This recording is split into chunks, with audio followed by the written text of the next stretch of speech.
In this video, I'm going to be showing you how to convert this third-person character controller, which is an add-on that you find in Blender, into this customized character. All I did was to export this character from Godot Engine to Blender and then modify it and then bring it back. In this video, I'm going to now be showing you how to be able to replace the original one that comes with the add-on and then add your own right there to make it more customized. This is for people who want to create original characters without trying to start from the scratch to work on it. The only challenge in this technique is that you cannot be able to create additional animations because the whole programming has been done already for a specific number of animations already, so you cannot replace it. So let's dive into the video. I'm going to create a new thing. I want to work on my character now. So let's work on our character. So I'm going to go to my character. So I have a character here. I'm going to create a new scene here and I'll create a new 3D scene.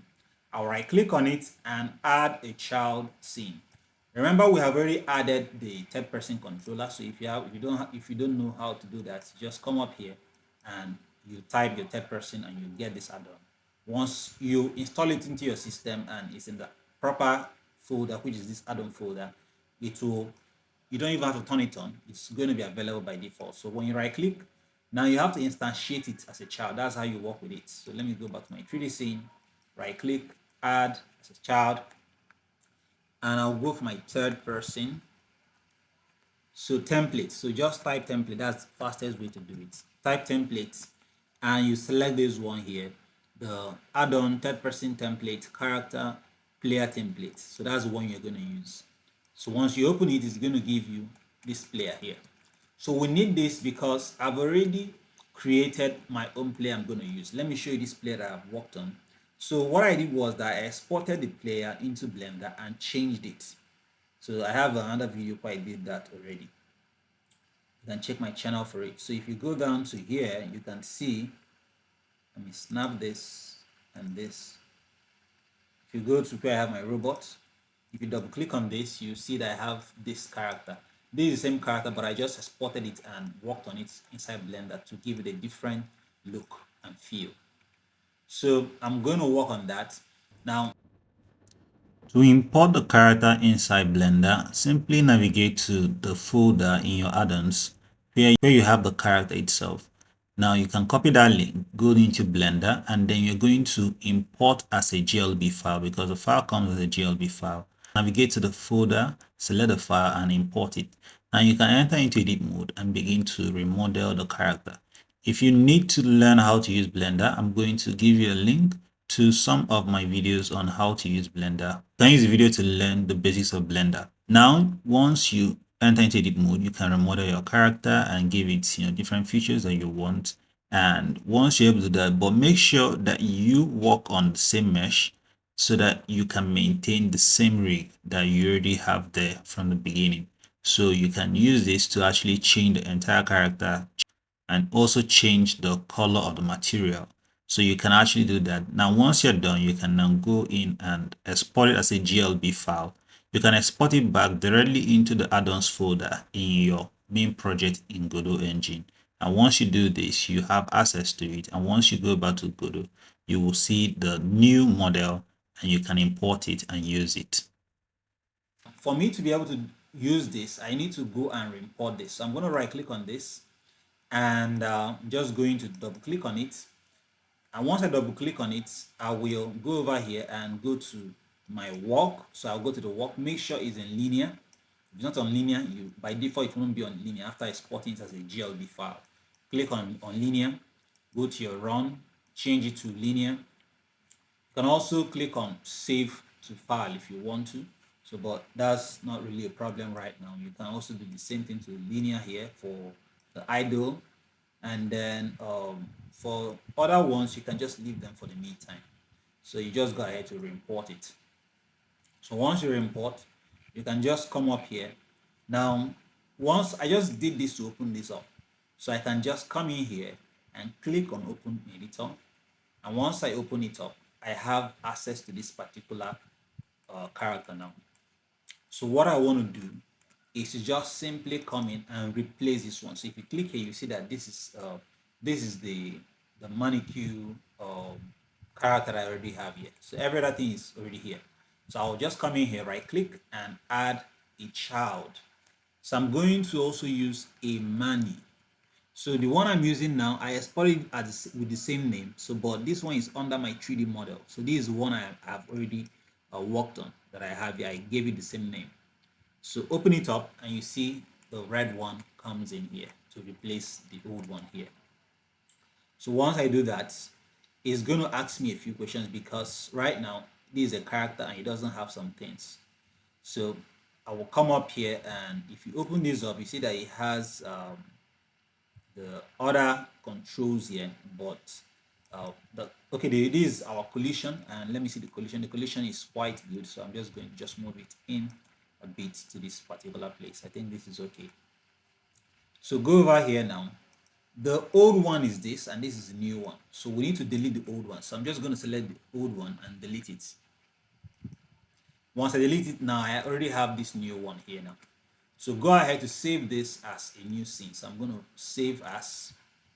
So I should have created a scene. So let me create a scene and call this my robot or my player, whatever I want it. So let me call this my robot and save it. So if you look at what is happening here, I just gave this access so that it can be able to be the new one here. But then you need to, let's make this to be editable so you can actually see it. So it's the same thing, but just a different thing altogether. But you need to set it.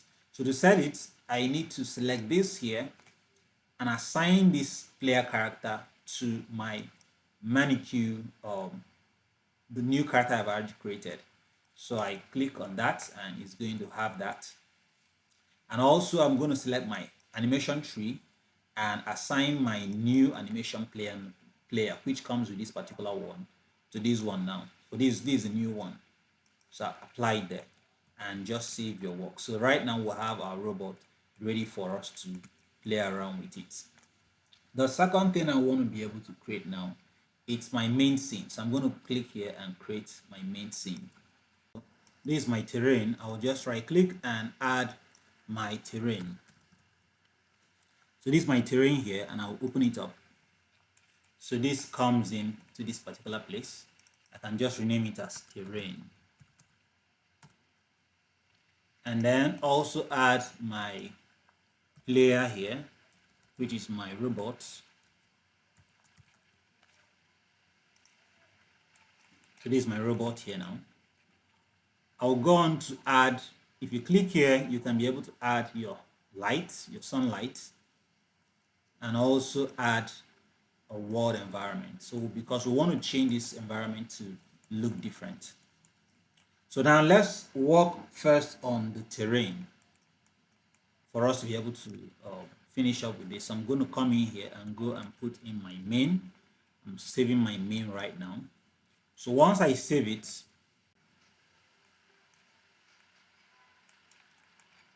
I will go ahead to go back to this my character because I did this so that I can be able to see this when I test it. So I'm going to go back to my character now and do some few things on it. So if you go to the player character over here, the robot, you see that it has some codes, and inside that code you see that you have things like attack, you have sprint, you have aim. Look at sprint over there. So we need to be able to configure this. So you have jump, right, left, and all those things. So we're going to configure that. So I'm going to click on projects, go to project settings. I'll go to my input map, click here and add some inputs. So the first one I'm going to add a jump, add it, add a sprint for running,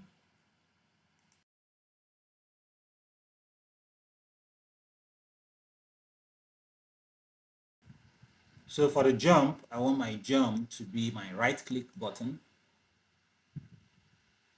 Okay, I think my jump should be my space bar. Let me use my space bar for that. My sprint will be the right click button. My attack will be the left click button. You just click on that. So I have this now. So I have to set up this so that once I do that, I can be able to test this game inside here. So I can save this and let's see a new character and see how it works. All right, click and play. So right now we'll have this.